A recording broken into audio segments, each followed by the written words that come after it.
Eu tô preso naquele filme Feitiço do Tempo. Acho que é Feitiço do Tempo que chama. E eu não saio do mesmo dia. As coisas ficam girando em falso. A gente tá sempre no mesmo dia. E eu já tô cansado disso. Em 2006, foi uma eleição que o Lula teve previamente o escândalo do Mensalão, em 2005. E ele tinha implementado, se eu não me engano, em 2004, Bolsa Família. E esse o filme da marmota, o famoso Feitiço do Tempo, né? Com Bill Murray, né? Que ele dormia e acordava no mesmo dia.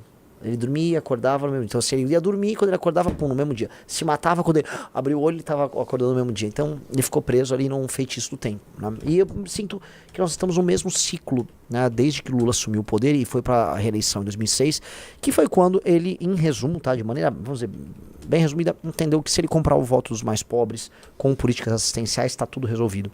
E é isso que ele está fazendo até agora. É isso que está rolando até agora.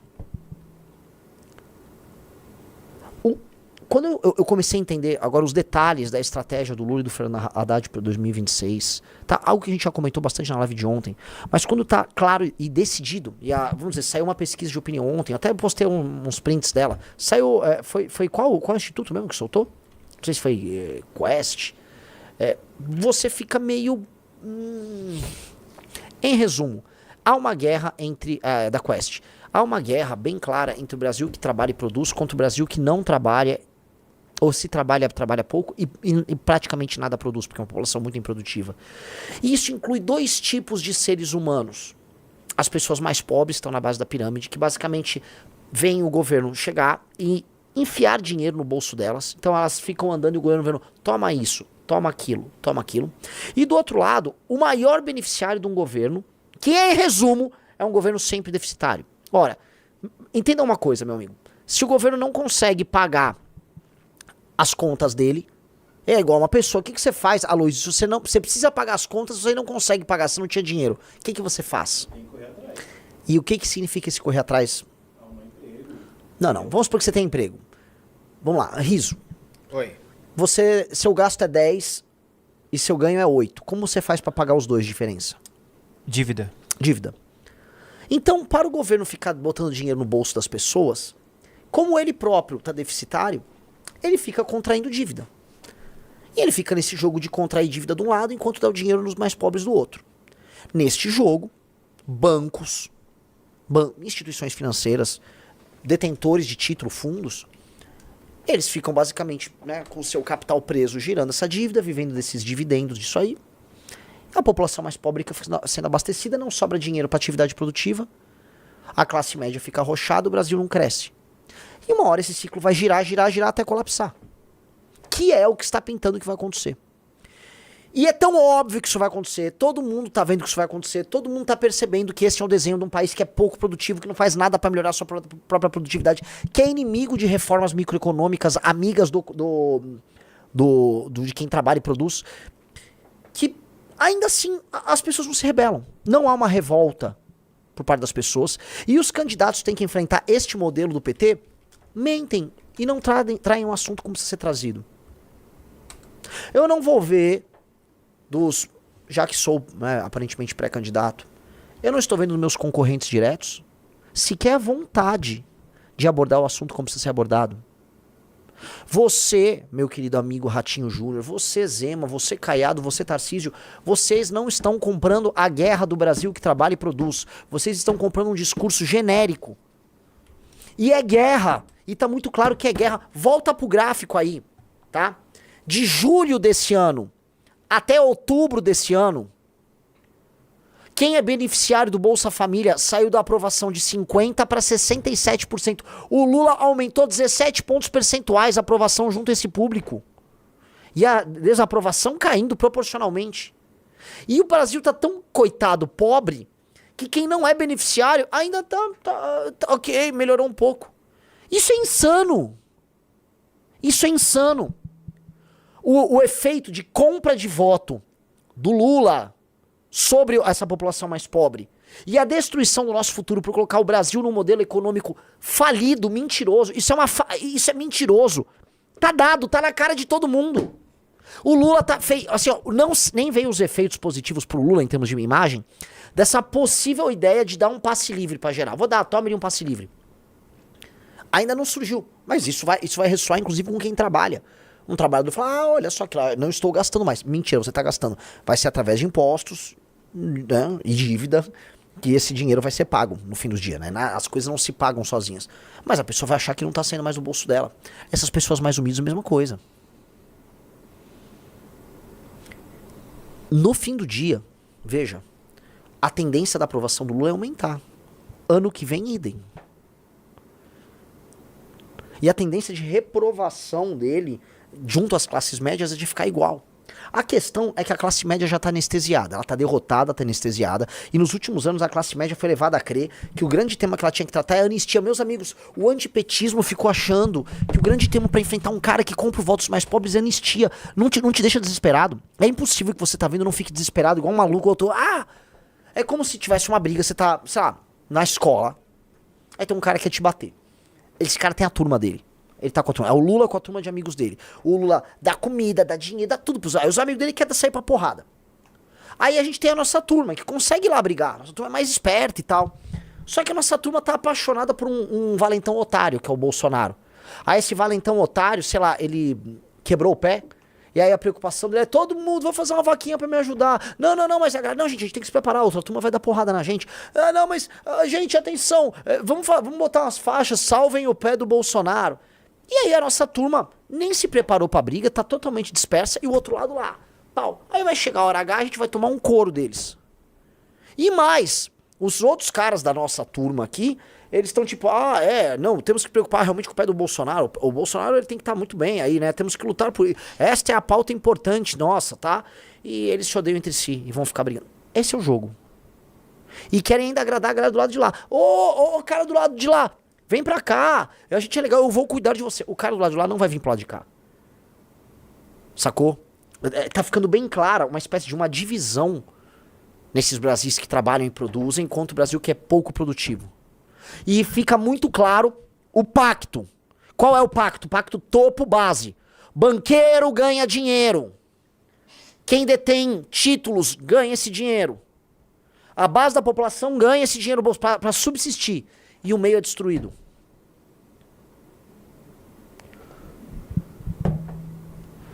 Pô, não tá claro isso? Não te desespera essa parada, galera? É desesperador. É desesperador porque começa a cada vez menos fazer sentido ficar aqui pra muita gente. Cada vez menos. Quem vai embora está tomando uma decisão racional e uma decisão que está protegendo o seu... Não é nem seu futuro, é seu presente. O seu presente tá, vamos dizer, sendo preservado. Riso, a gente tá só com um canal ou com dois hoje? Dois. Dois, tá. Então no MBL estamos com 2.400, no outro estamos com... Com 1.500. Tá, estamos com 4.000 pessoas aí ao vivo. Tá. Pessoal, like na live pra ajudar essa live a crescer. Tá.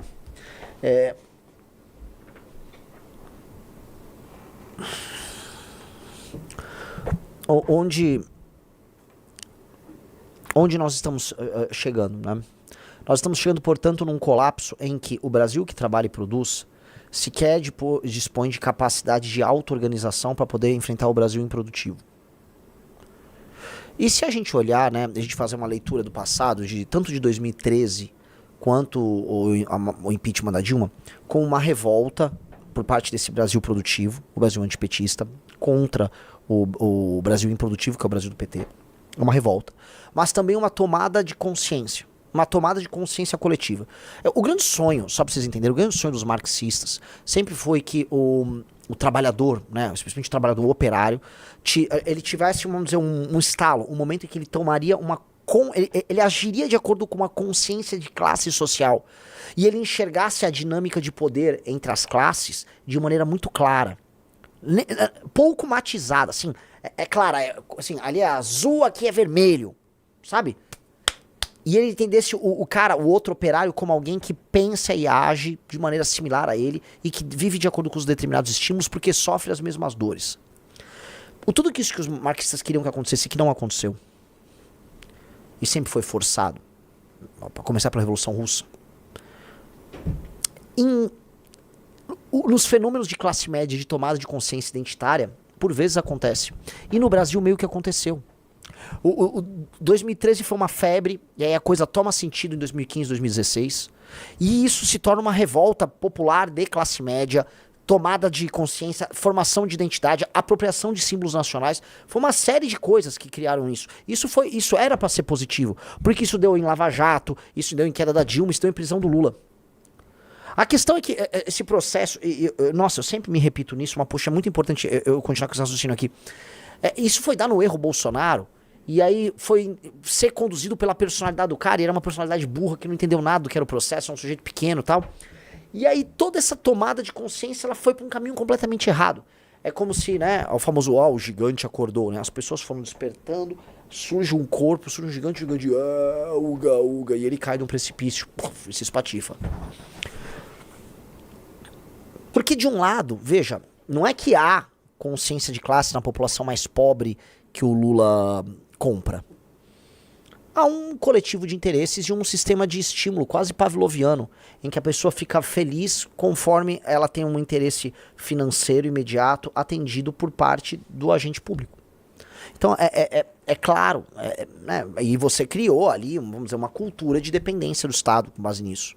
Você criou uma coisa meio que hereditária já, né? Já falei que tem assim, família que tem vó, filha e neta, as três recebendo auxílio de alguma sorte, especialmente Bolsa Família. E por quê? Né? O Lula, ele estabeleceu um vínculo com ele disso. Essas pessoas não são organizadas, mas ele consegue ter um controle férreo em termos eleitorais. Aí ele vai tomando os outros setores de pressão. A esquerda militante dentro das universidades, formando, vamos dizer, capital humano por aí, formando jovens, tanto que você tem muito jovem de esquerda, naturalmente. Aí você tem o funcionalismo, todos os sindicatos ligados ao funcionalismo, todos eles muito à esquerda, muito pró-PT. Você vai tendo elementos dentro da, já citei os sindicatos, mas elementos dentro da máquina pública por consequência disso. Você vai ter a agenda identitária que vai pegar gays e mulheres, especialmente mulheres não casadas nesses elementos urbanos. Ou seja, você forma um coletivo ali, um catado que hoje no Brasil é majoritário.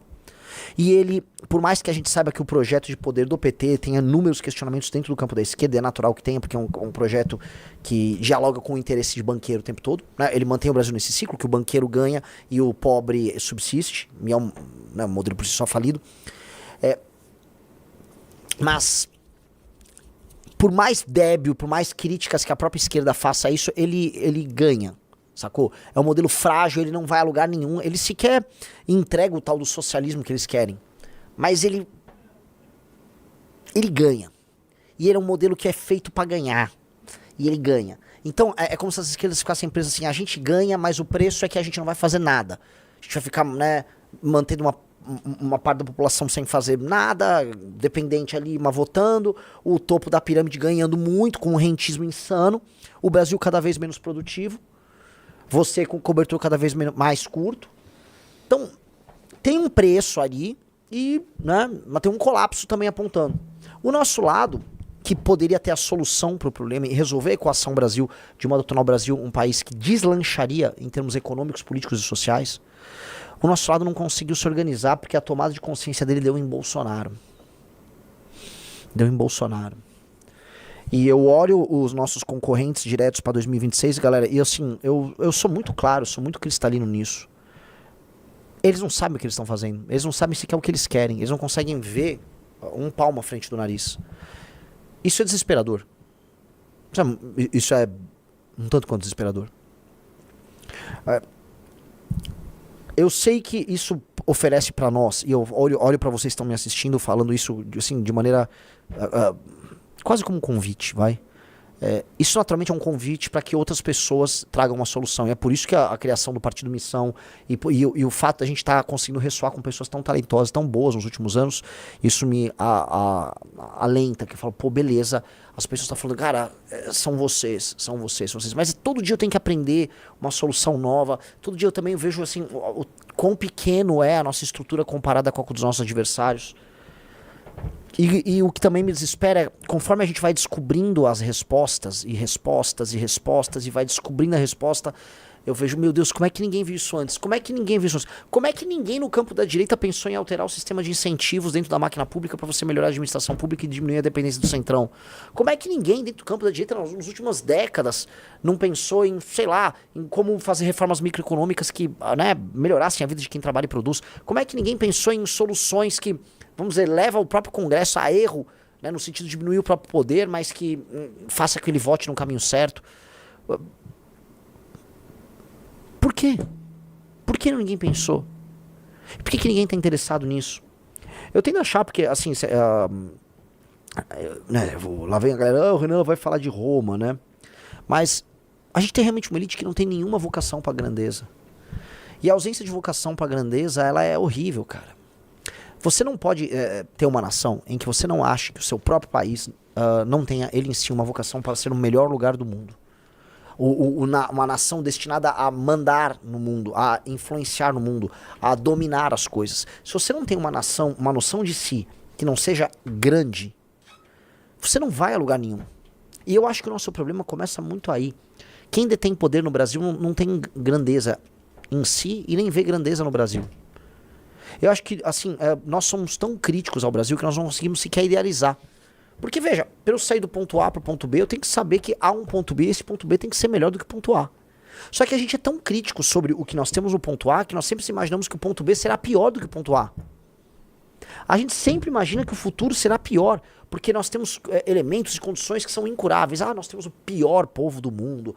Não, eu já vi aquelas discussões, não, o nosso terreno é horrível, a nossa geografia é toda ao contrário, os rios correm pra dentro, não sei o quê, nós temos um planalto, não sei o quê. Dane-se. Dane-se. Nós podemos ser grandiosos. E eu acho que a falta de um sonho, de uma ambição, de uma quase ilusão grandiosa, nos impede de alcançar coisas grandes.